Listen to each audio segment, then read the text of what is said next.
Baik, Bismillahirrahmanirrahim. Assalamualaikum warahmatullahi wabarakatuh. Selamat siang rekan-rekan mahasiswa semuanya. Berjumpa lagi dengan saya, Didi Rahmat Sitinjak, dosen pengampu mata kuliah Bahasa Indonesia. Kita akan berdiskusi tentang diksi dalam bahasa Indonesia dalam pertemuan ini. Baik, uh, materi perkuliahan ini kan sudah saya share tuh di e-learning ya. Nah, coba dibaca. Kalau tidak salah, judulnya salah. Judul di cover atau slide paling awalnya itu kata baku ya. Saya lupa ngedit. Tapi ya intinya isi dari apa namanya materi kita itu yang saya share di pertemuan kelima itu tentang diksi. Baik, uh, saya akan men-share materinya, materi tentang diksi di pertemuan ini. Baik, sebentar.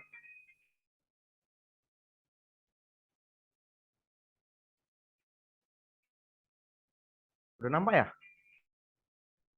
Diksi dalam bahasa Indonesia. Ya, sama-sama kita ketahui, atau mungkin ada juga yang belum tahu ya.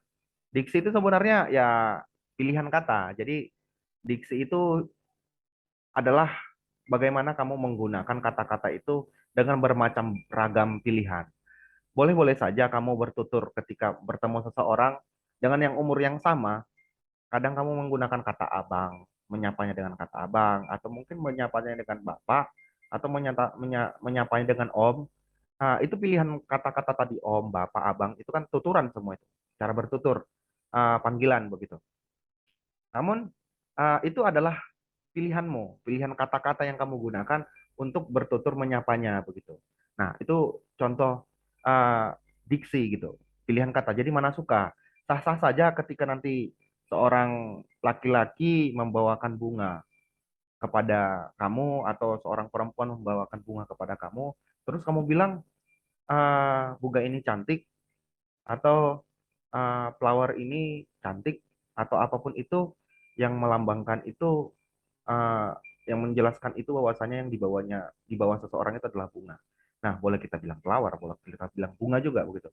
Nah, itu adalah bentuk-bentuk pilihan kata gitu, diksi. Nah, namun sebelum kita sudahi perkuliahan ini, tentu uh, saya ingin beritahu, diksi itu sebenarnya bukan hanya sebatas pilihan kata juga. Ternyata di dalam diksi itu banyak sekali terkandung makna-makna. Baik, saya akan melihat slide kedua.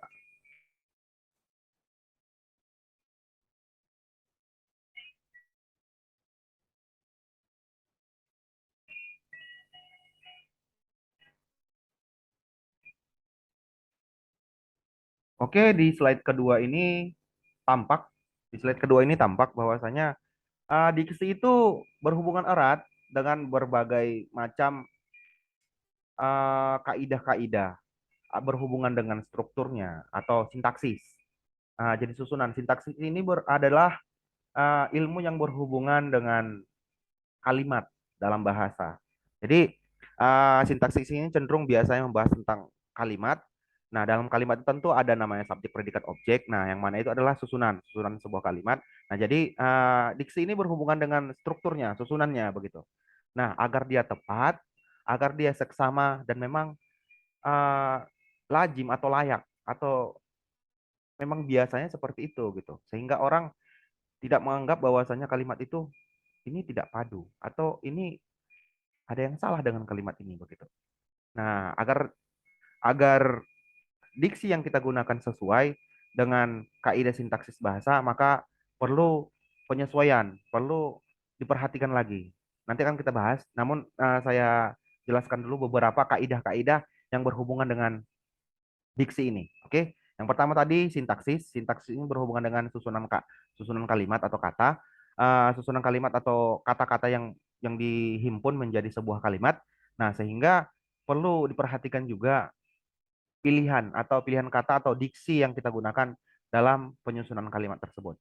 Kemudian kaidah makna. Nah, di kaidah makna ini adalah di sini nanti yang agak panjang pembahasan kita bahwasanya di dalam sini ada bermacam-macam makna secara garis besar terbagi dua, yang mana di sini makna denotatif dan asosiatif. Sebenarnya maknanya ini masih banyak, namun hanya beberapa saja dibuat di sini agar rekan-rekan mahasiswa mengetahui sedikit banyaknya tentang makna dalam diksi. Namun untuk lebih dalam lagi, boleh nanti dilihat di gawainya masing-masing. Sobat coba di searching makna-makna kata atau makna-makna diksi di dalam bahasa Indonesia. Tentu akan sangat banyak. Ah, namun ini sebagai pembuka agar rekan-rekan mahasiswa mampu memahami minimal makna denotatif dan asosiatif itu apa sih sebenarnya dan contohnya bagaimana dalam pengejawantahan atau dalam hal pengaplikasian dari diksi yang berhubungan dengan makna bahasa ini, gitu. Kemudian kaidah hubungan sosial bahasa. Nah, ternyata diksi itu berhubungan juga dengan kaidah sosial bahasa. Pemakaian diksi yang memperhatikan lingkungannya itu berdasarkan tingkatan sosial, daerah, geografis, profesi, dan sebagainya. Ternyata pilihan kata kau, kamu, Anda itu memiliki eh, tingkat sosial yang berbeda. Nah, jadi coba kalian bayangkan ketika kita berjumpa dengan dosen, kamu menyatakan kau atau kamu. Tentu akan tidak sopan. Jauh lebih sopan jika kita berdiskusi dengan kata bapak. Atau kalau ingin memang tampak profesional, tentu eh, tapi jarang sih digunakan menyatakan kata Anda begitu. Tapi cenderung biasanya kalau berjumpa dengan dosen biasanya menggunakan kata Bapak, bukan kata Anda begitu. Tapi dengan rekan-rekan kita mungkin kata kamu, Anda atau kau itu sudah hal yang biasa kalau kawan-kawan satu kelas ya, satu angkatan di prodi atau satu angkatan di mata kuliah ini ya. Jadi ternyata diksi itu berhubungan juga dengan hubungan sosial kita gitu. Jadi tidak semua bisa kita samaratakan penggunaan kau itu kepada siapa saja atau Anda itu kepada siapa saja.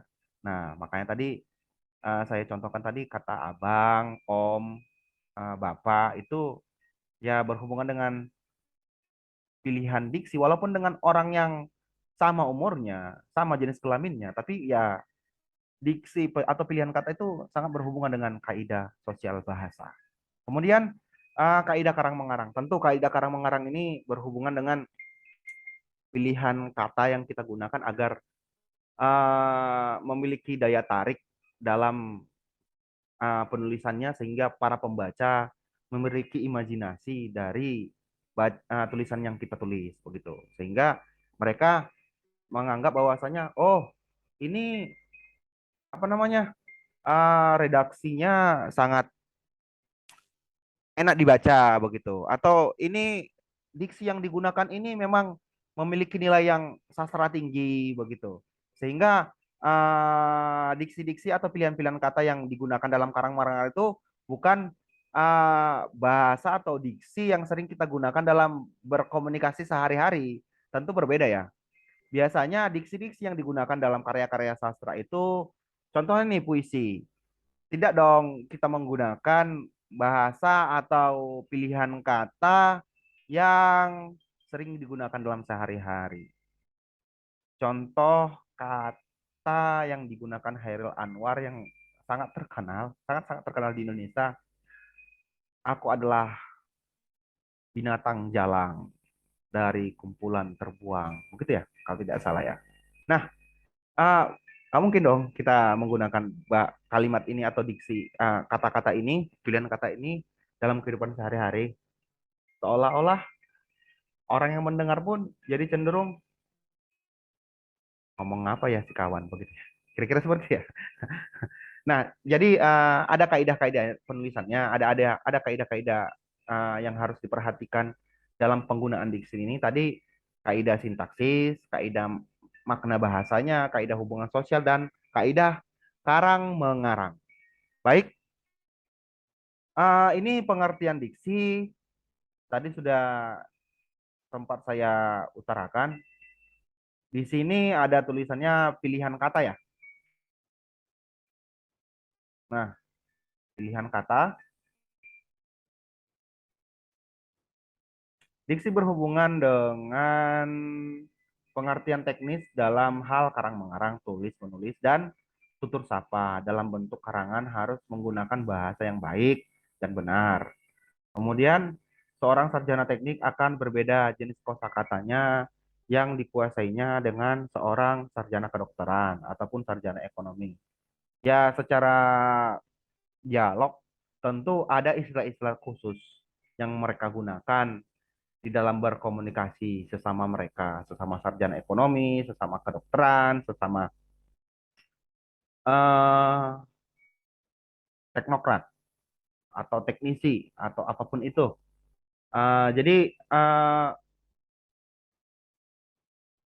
jadi diksi ini bukan hanya bersangkut paut dengan kehidupan atau penggunaan yang kita lakukan dalam kehidupan kita sehari-hari. Ternyata diksi ini juga nanti ternyata bisa dikotak-kotakkan dari diksinya itu, diksi yang digunakannya kita mengetahui bahwasanya pengetahuan dia tentang keilmuan kedokteran, keilmuan dia, oh kayaknya bidang keilmuan dia ini ekonomi, kayaknya bidang keilmuan dia ini hukum begitu. Nah, jadi bisa dilihat dari diksinya juga, diksi yang digunakannya begitu. Nah, jadi karena diksi itu juga apa ya, uh, adalah pilihan kata yang secara sadar tidak sadar kita gunakan dan kita sesuaikan dengan para pendengar kita begitu. Tidak mungkin dong kita bercerita uh, tentang ilmu kedokteran begini terhadap abang-abang becak yang di pinggir jalan contohnya. Kita bercerita tentang uh, zat pemotivasi kanker, zat pemotivasi kanker atau zat apa istilahnya? Zat karsinogenik ya. Zat karsinogenik atau zat pemotivasi kanker yang sering kita konsumsi dapat menyebabkan protoantogenik di dalam tubuh kita berkembang atau zat kanker di dalam tubuh kita berkembang. Nah, kalau kita bilang begini sama abang-abang becak, Bapak, jangan terlalu banyak memakan zat karsinogenik. Nanti dapat memotivasi protoan angkogenik yang ada dalam tubuh Bapak. Jadi, hati-hati ya Pak, gitu. Tentu yang mendengarnya pun, padahal simpel bahasanya, kalau bahasa umumnya, Pak, jangan banyak-banyak makan micinnya Pak, atau penyedap rasa ya Pak, atau makanan yang cepat saji, yang mengandung MSG-nya banyak ya Pak. Cuman itu intinya. Nanti bisa memotivasi sel kanker yang ada dalam tubuh Bapak, sehingga nanti sel kankernya bisa cepat berkembang. Nah, jadi uh, dari diksinya saja bisa kita lihat dia sebenarnya profesinya apa atau keahlian di bidang apa begitu. Nah, jadi itu pilihan kata saja sebenarnya ya. Tergantung kita menyederhanakannya atau membuat bahasa itu terkesan menjadi bahasa yang profesional atau bahasa yang pasaran begitu. Baik, selanjutnya diksi sesuai dengan kaidah sintaksis ini penggunaan diksi sesuai dengan kaidah kalimat yang mana di sini coba diperhatikan. Nah, tepat artinya pemilihan tepat dengan menempatkan pada kelompoknya dalam sintaksis. Berarti susunan sudah pas, subjek predikat objek ya. Kalau dalam kalimat bahasa Indonesia. Kemudian bukan hanya susunannya saja, tetapi artinya ya, artinya yang tersusun itu ya memang sudah padu. Apa istilahnya? Ya padu, sudah memang udah pas begitu. Nah, kemudian seksama artinya makna kata harus benar-benar sesuai dengan apa yang hendak disampaikan. Jadi tidak bertele-tele, kemudian tidak membuat pembaca bingung. Seksama dia. Jadi mudah dipahami begitu. Nah, kemudian lazim. Lazim ini maksudnya kata ini sudah menjadi milik bahasa Indonesia. Lazim ini maksudnya yang sering digunakan, yang memang sudah dipahami mereka, begitu. Eh istilah unfollow, istilah subscribe, atau istilah apa lagi ya yang berhubungan dengan dunia-dunia YouTube itu atau dunia-dunia Instagram itu.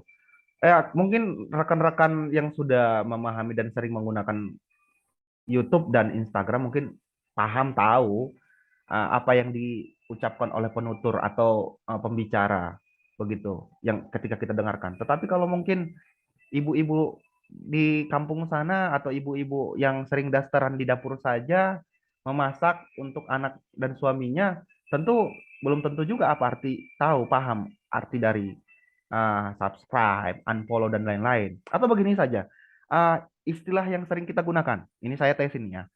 Istilah yang sering kita gunakan dalam kehidupan sehari-hari. Kadang kita bilang, yuk yuk rekan-rekan semua kita selfie yuk, selfie gitu. Pertanyaan saya, selfie itu sebenarnya apa sih? Gitu. Kita sering menggunakan diksi selfie. Kalau dalam bahasa Indonesianya ada sih. Namun saya ingin mengetahui apa sih sebenarnya selfie itu. Ada yang bilang berfoto Pak. Ya berfoto Pak. Selfie itu ya berfoto gitu. Atau mengajak berfoto ataupun melakukan pose agar kita berfoto begitu. Nah, selfie itu sebenarnya singkatan dalam bahasa Inggris. Self fotografi. Ya bahasa Inggris, bahasa Indonesia memoto diri sendiri. Kalau dalam bahasa Indonesia self fotografi ini swafoto kalau tidak salah. Ya, swafoto kalau tidak salah. Nah, jadi kadang kita menggunakan diksi sendiri pun kadang tidak semua orang tahu apa arti selfie. Nah, padahal kita sering mendengarkan atau mengatakan atau mengucapkan apa yang disebut tadi adalah selfie gitu. Padahal kita belum tentu sebahagian dari kita kadang nggak tahu apa itu sebenarnya selfie. Padahal sebenarnya selfie itu self fotografi singkatan dalam bahasa Inggris. Nah, dalam bahasa Indonesianya tadi saya sebutkan juga ya namanya swafoto. Nah, gitu. Dan banyak juga yang belum tahu. Kok oh ya swafoto ya gitu. Nah, begitu. Nah, jadi penggunaan diksi ini jadi harus sesuai dengan kaidah sintaksisnya. Nah, di sini ada contoh-contohnya penggunaan ketika kita berjumpa dengan hari raya atau lebaran. Nah, kita sering menyebutnya dengan hari raya atau hari besar. Nah, atau lebaran ya kalau dalam muslimnya. Nah, jadi jadi tepat dia dan lazim kebiasaan kita menggunakan kata hari raya ya. Nah, begitu. Nah, semua hari besar belum tentu hari raya, tapi hari raya udah pasti hari besar begitu. Nah, kemudian next kaidah sesuai dengan kaidah makna. Nah, ini agak-agak ini ya. Ini sudah saya tandai beberapa tanda. Nah, di sini maknanya dibagi menjadi dua garis besar, makna denotatif dan makna asosiatif. Nah, makna denotatif sini makna yang real sesuai dengan observasi, kenyataannya ya itu begitu. Tanpa ada melebih-lebihkan. Jadi ya terbatas sampai di situ saja tanpa ada melebih-lebihkan. Jadi nanti takutnya kalau dilebih-lebihkan nanti ada kiasan kan gitu. Ya udah sampai di situ saja. Terbatas di situ saja sesuai dengan keadaan dan tanpa kiasan begitu. Itu denotatif. Ya kalimat biasa lain. Kalau makna biasa lah, makna biasa sebenarnya di situ gitu. Yang sering digunakan oleh masyarakat situ gitu. Nah, sedangkan makna asosiatif ini turunannya sangat banyak. Asosiatif ini adalah makna yang berhubungan dengan masyarakat pemakai bahasa, pribadi, perasaan, nilai masyarakat, dan perkembangan pemakai bahasa sesuai dengan makna asosiatif terbagi menjadi beberapa di bawahnya. Namun perlu saya informasikan bahwasanya makna asosiatif ini adalah makna yang terkadang bisa berubah-ubah terhadap orang-orang tertentu pula atau masyarakat tertentu pula kembali kepada masyarakatnya masing-masing.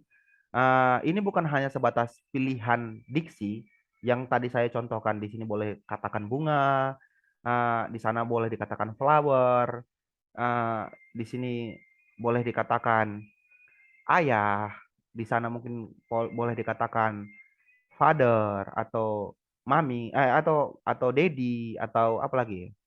Atau kalau kita di sini kadang kita sebut bos ataupun ayah atau bapak atau hmm, abi ya. Nah, begitu.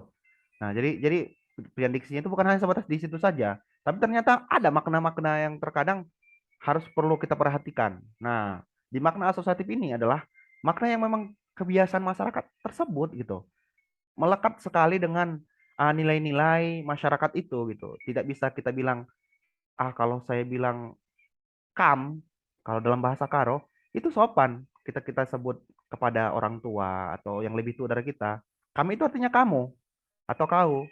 Nah, tapi kalau kita sebutkan ini kepada atau ucapkan ini kepada orang-orang yang lebih tua kita dan orang Karo, ini sopan. Artinya kau gitu. Tapi kalau kita kaukan kepada orang-orang yang di luar orang Karo mungkin bukan kan sana kan orang menyebutkan dengan kam.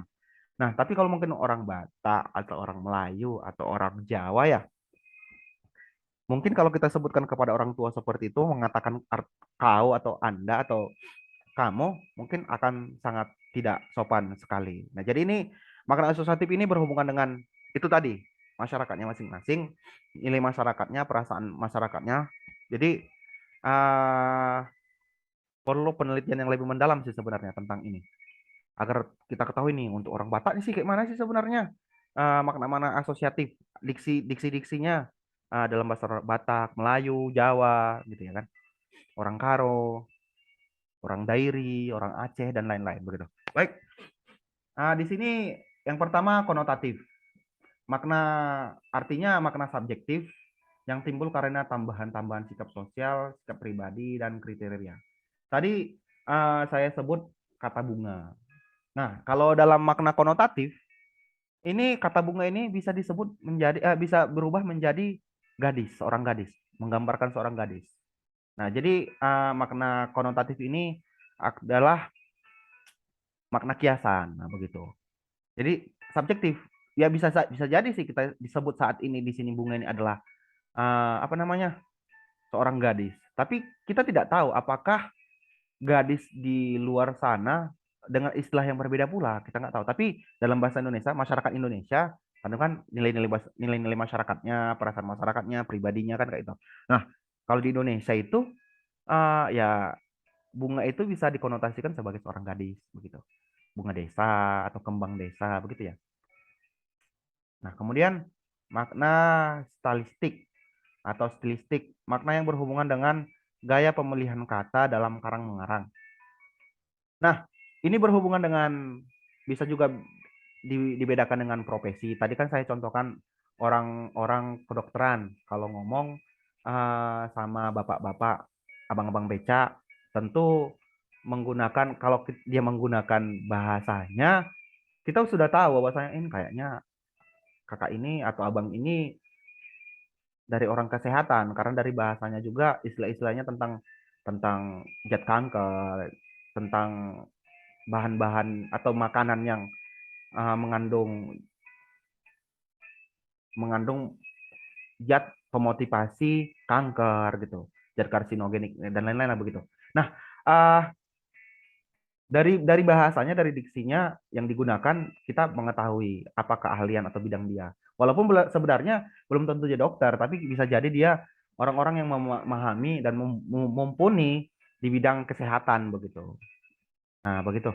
Nah, jadi dia dari diksinya kita bisa lihat dia itu profesinya, statusnya, uh, modalitas atau pribadinya gitu, pengetahuannya atau kepribadiannya begitu.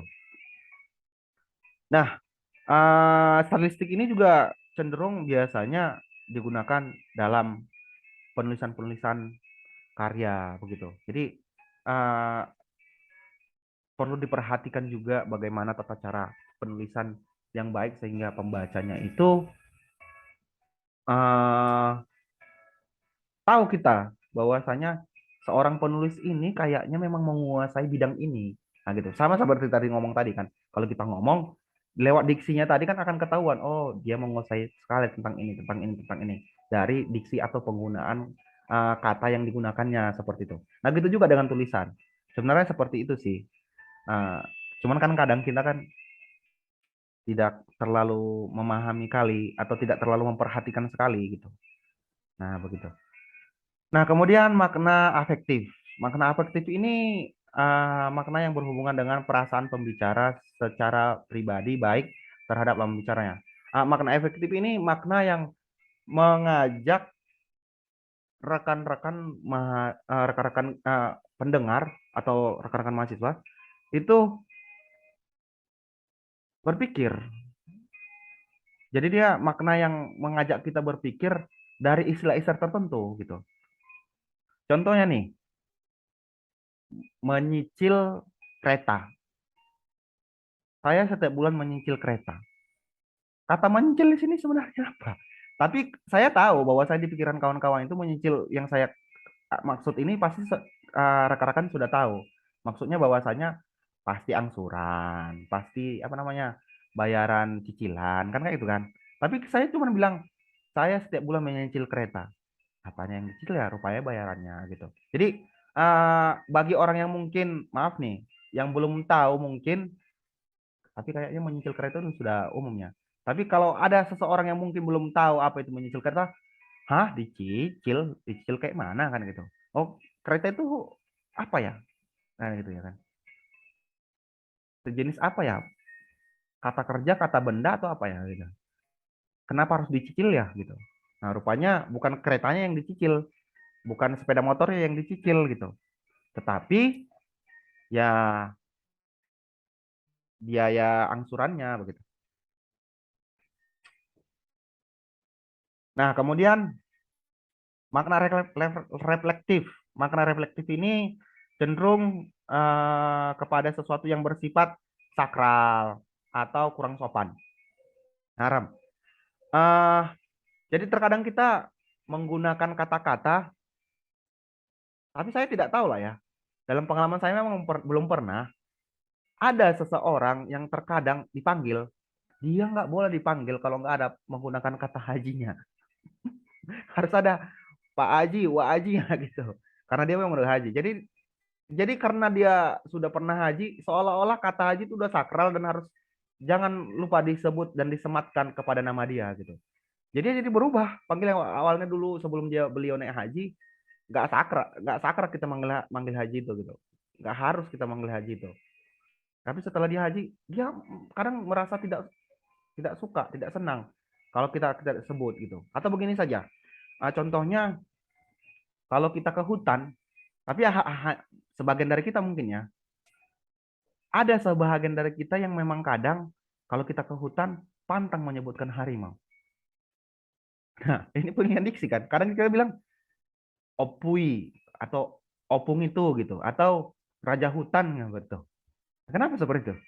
Ya karena memang di dalam pemilihan kata itu ya memang berhubungan dengan ada makna apa namanya tadi reflektif gitu. Itu faktanya gitu.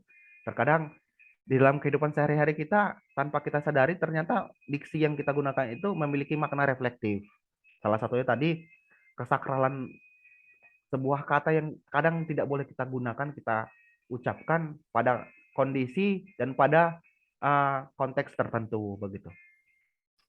Kemudian makna kolokatif berhubungan dengan makna frasa sebuah bahasa. Kolokatif ini maksudnya makna yang kecenderungan, kecondongan. Kalau saya bilang cantik, condongnya kemana biasanya itu ya? Wanita ya. Ya. Kalau saya bilang tampan, biasanya kemana itu? Laki-laki ya. Nah begitu. Nah kalau saya bilang seperti ini, wanita itu cantik, seksi, menarik. Nah, kata cantik, seksi, menarik ini itu berkolokasi kepada si wanita tadi. Karena kan wanita itu cantik, seksi, dan juga menarik. Nah, kata menarik, seksi, dan cantik ini berkolokasi kepada seorang yang disebut dengan wanita. Gitu. Jadi kolokasi ini adalah kecondongan kepada kata yang menggambarkan dari ini semua gitu. Bahwasanya kita bilang wanita itu ya turunannya nanti ya bisa jadi jelek, jorok, pemalas.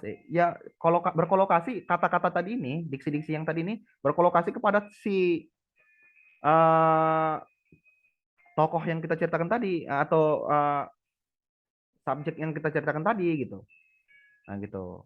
Ya siapa si wanita kan kayak gitu. Pokoknya diksi diksi kolokatif ini adalah kecondongan atau kecenderungan kata-kata itu kepada makna kata atau makna frasa sebuah bahasa yang menaungi atau yang sudah kita anggap menyipa, menyipati atau apa ya? Apa sih bahasa ininya?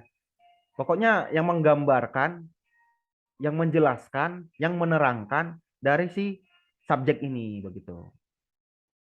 Paham ya? Jadi berkolokasi dia atau berkolokatif dia kepada si subjek tadi itu. Karena yang saya contohkan tadi itu adalah seorang wanita, saya jelaskan bahwasanya dia cantik, seksi dan menarik. Nah, berarti seksi, cantik dan menarik itu berkolokasi kepada si wanita. Dan boleh-boleh saja saya bilang jelek, malas, jorok dan lain-lain, ya berkolokasi kepada si subjek tadi gitu.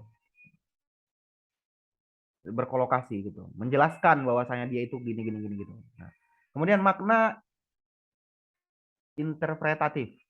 Nah, interpretatif ini maksudnya makna ketika kita memilih diksi, si pendengar itu jadi begini, jadi apa namanya? Jadi berusaha menginterpretasikan begitu. Contohnya ini, kalau saya bilang,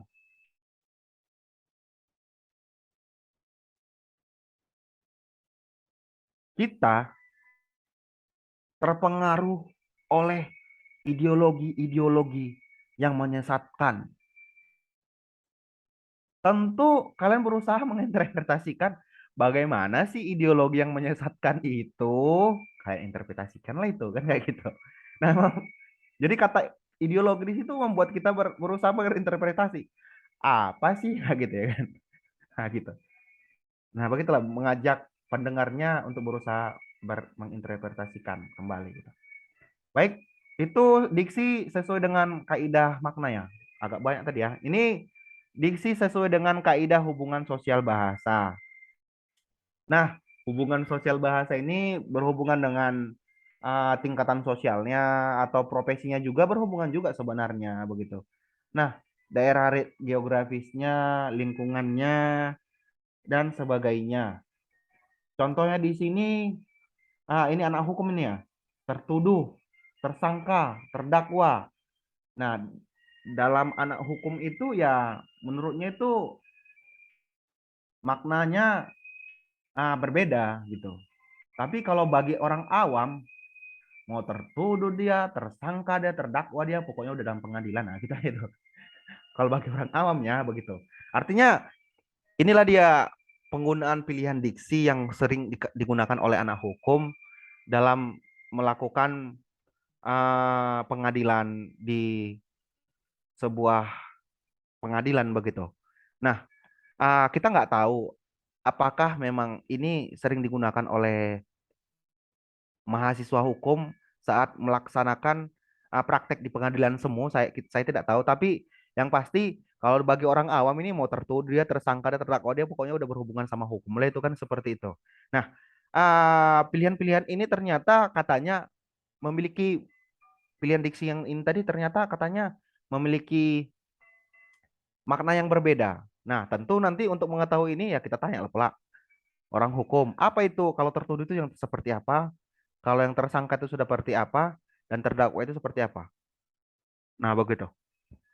Nah, jadi pilihan kata ini juga ternyata memiliki makna-makna yang mengandung uh, makna yang berbeda di setiap diksinya gitu, pilihan katanya. Jadi mungkin orang hukum ini pun di sini karena di sini contohnya untuk hukum ya, uh, mungkin orang hukum ini pun terkadang memilih diksi atau memilih kata-kata tidak sembarangan agar tidak salah menafsirkan orang-orang yang mendengarnya begitu.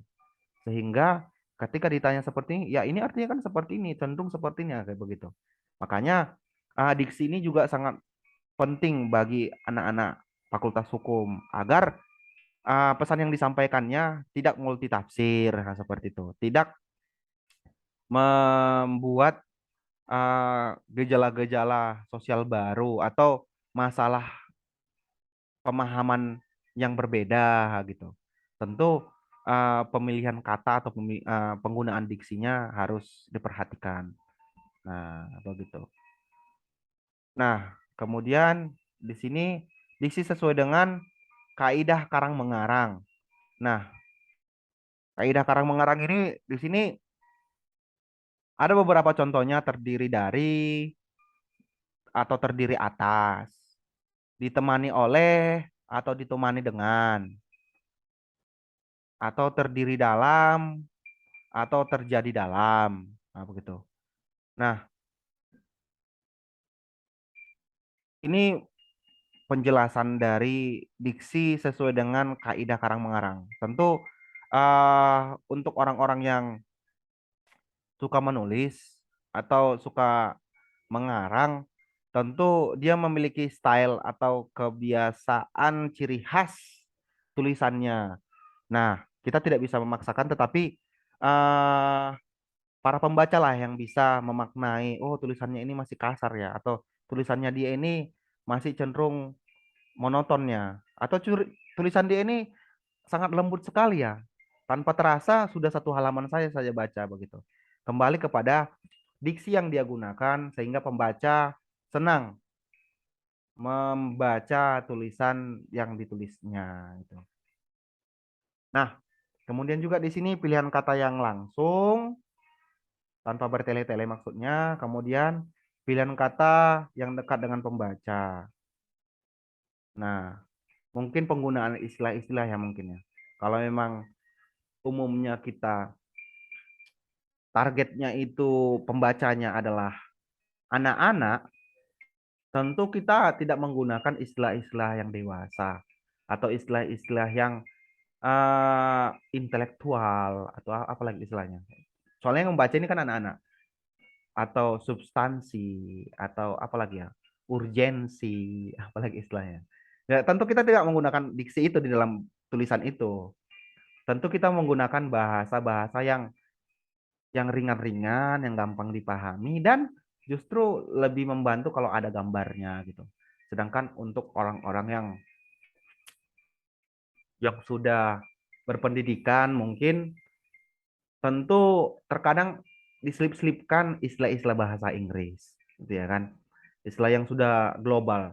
Tapi kalau memang targetnya itu adalah pembaca-pembaca yang umum, tentu istilah-istilah khusus di dalam tulisan itu tidak terlalu banyak karena nanti akan membuat pembaca bosan. Ini tadi istilahnya apa sih maksudnya? Gitu. Menambah istilah terlalu banyak atau pilihan kata yang kita gunakan di situ terlalu berat. Kenapa berat? Karena memang istilah baru yang susah memahaminya begitu. Makanya perlu diperhatikan dalam karang mengarang ini. Jadi gunakan aja kata-kata diksi atau istilah yang sering kita dengar. Contohnya apa ya? eh Kalau kita sering bilang selfie gitu, agar tidak salah dalam memilih diksi, bilang aja melakukan foto atau swafoto atau dia memoto dirinya sendiri. Begitu pun boleh. Jadi lebih cenderung mudah dipahami orang begitu. Daripada kita bilang selfie yang toh ternyata kita sendiri pun baru tahu bahwasanya selfie itu adalah self fotografi ya gitu kan.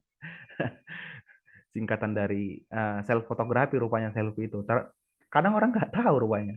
Sebagian dari kita nggak tahu memang apa itu selfie. Tapi tahu melaksanakannya, tindakannya begitu. Jadi istilah-istilah yang dekat sama pembaca aja, istilah-istilah yang memang umum bagi kita, kita gunakan uh, agar pembaca kita tahu dan memahami dan mengerti pesan yang kita sampaikan lewat tulisan kita begitu. Baik, selanjutnya ini ada sinonimnya, persamaan arti. Eh, Antonim, lawan arti. Homonim, persamaan bentuk lafal dan ejaan, tapi beda artinya. Kemudian contohnya rapat ya ini, sama rapat. Nah, bisa sama bisa gitu ya. Nah, homofon, penyebutannya yang sama, tapi penulisannya beda. Homograf,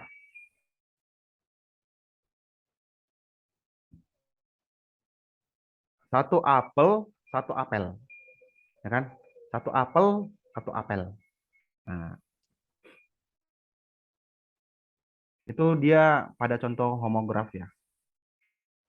Kemudian hiponim. Hiponim ini kata turunan dari kata lainnya. Nah, hipernim kata turunan yang merupakan bagian dari kata lainnya. Ini contohnya. Hiponim merpati gagak elang.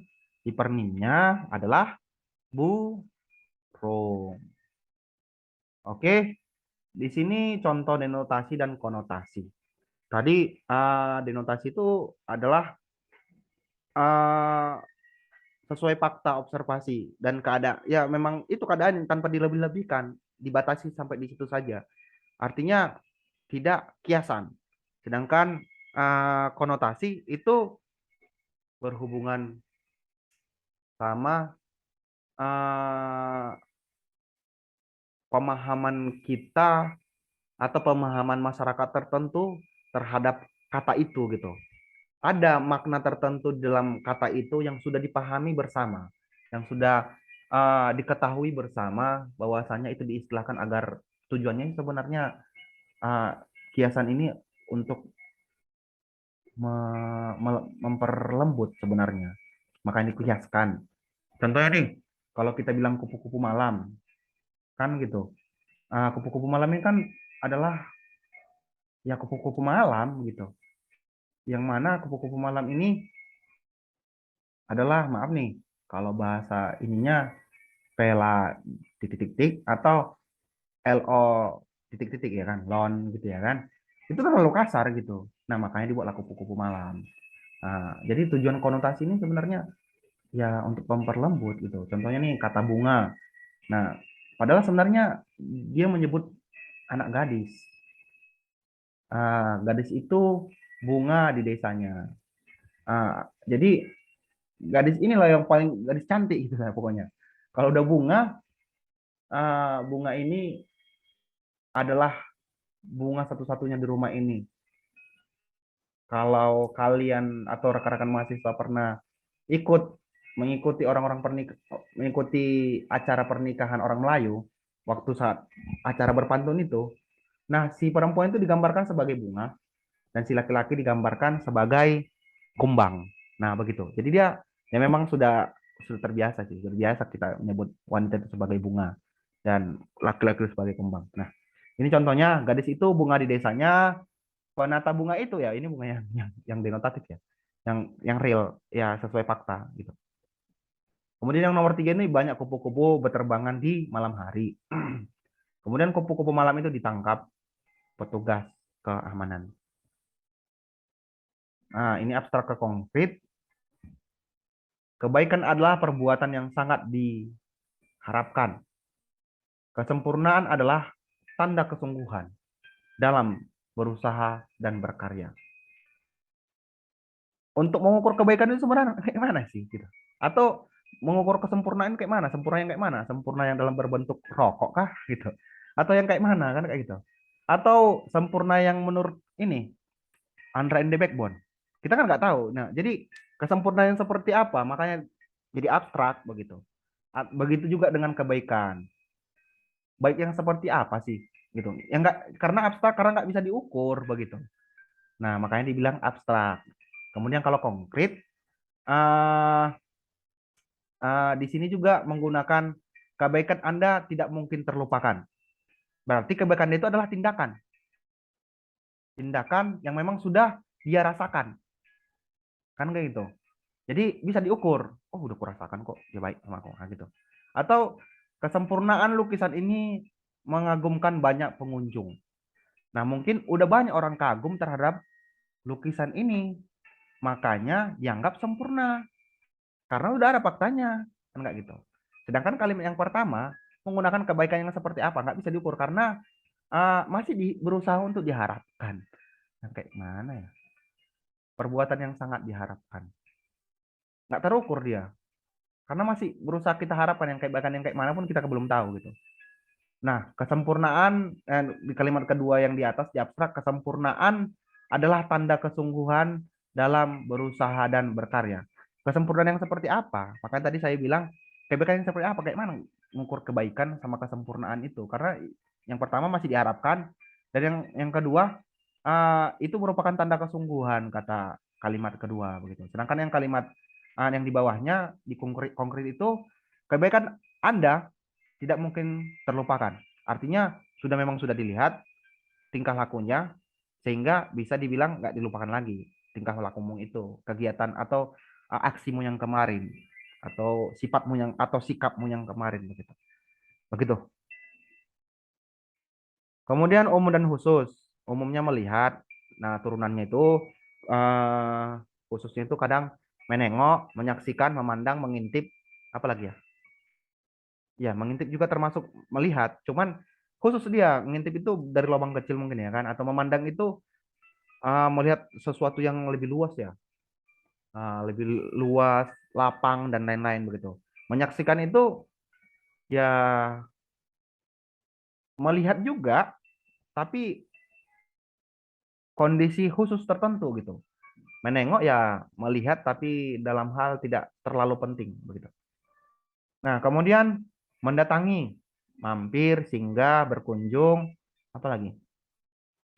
Datang dan lain-lain. Begitulah. Nah, ini populer dan kajian. Contoh-contohnya isi, volume, berbahaya, kritis, besar, makro, wajar, natural, dan lain-lain. Kata dalam percakapan ada jargon, ada slang. Jargon ini bentuknya bisa seperti sandi. Contohnya nih, biasanya kakak-kakak pramuka atau rekan-rekan kita yang pramuka sering memiliki kode rahasia atau morsenya sendiri. Saya pun kurang tahu, tapi sepengetahuan saya mereka punya kode-kode tersendiri sehingga mereka memang unik dan kreatif begitu. Nah, gitu. Kalau slang ini kata yang biasa dipakai para remaja dalam berkomunikasi. Tercipta karena para pemakai ingin berbeda dari orang kebanyakan. Slang ini biasanya hanya komunitas tertentu aja. Hanya orang-orang itu aja yang tahu. Bahkan slang ini menggunakan istilah, kalian pun mungkin punya istilah khusus terhadap kawan-kawan kalian, sesama kalian, yang cuma kalian aja yang tahu, orang lain nggak tahu gitu. Nah, itu masuk dalam istilah slang begitu. Ini perubahan kata tadi meluas, putra putri bapak ibu itu meluas. Bisa dikatakan putra putri, putra saya atau putri putri, padahal bukan anaknya gitu. Putra putri kita semua yang ada di sini bukan anaknya, tapi kan orang lain. Tapi karena udah meluas, bapak ibu dulu disebutkan atau disematkan kepada orang tua kandung, namun sekarang bapak ibu itu udah menjadi umum, meluas. Sedangkan menyempit, di sini makna yang menyempit itu kata sarjana, kiai, pendeta dan lain-lain. Ternyata sarjana itu dulu kalau kalian pernah dengar yang namanya Aristoteles ya, kemudian Plato ya. Nah, kemudian siapa lagi ya?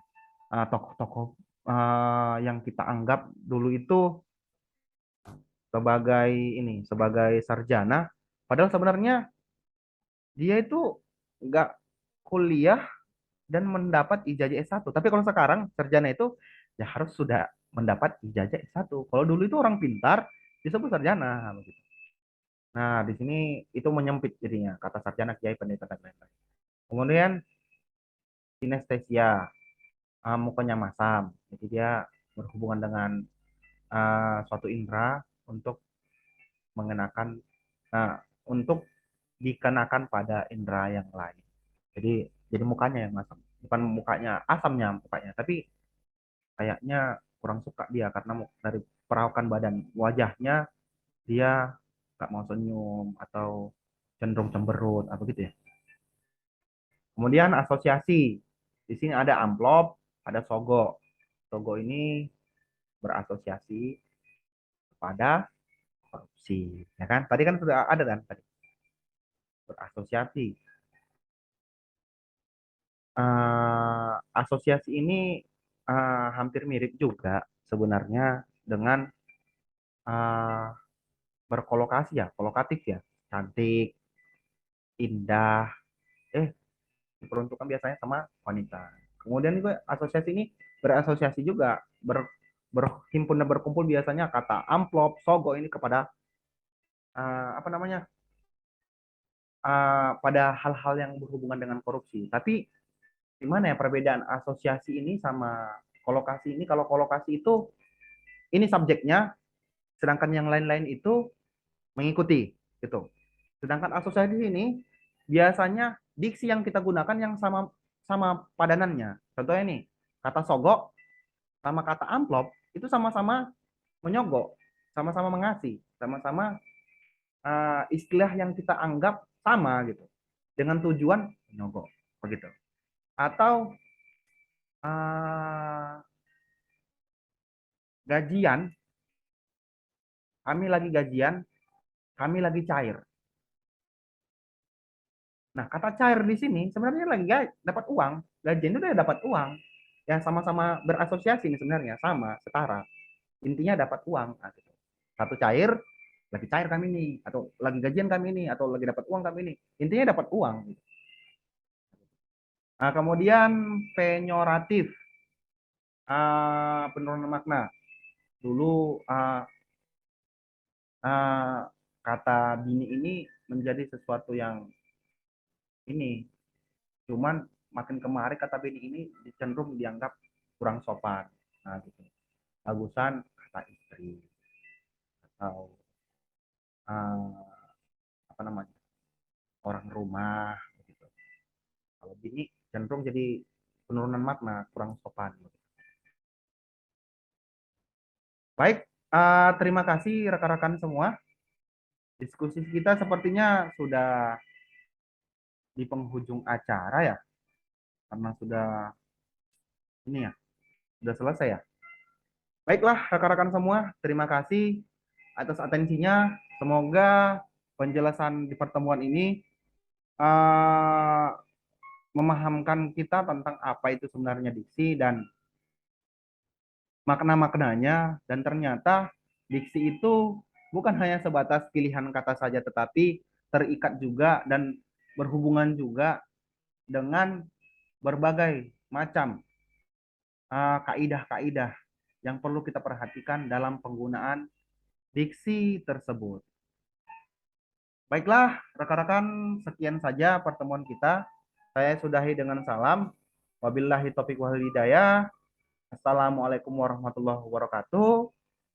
Selamat siang.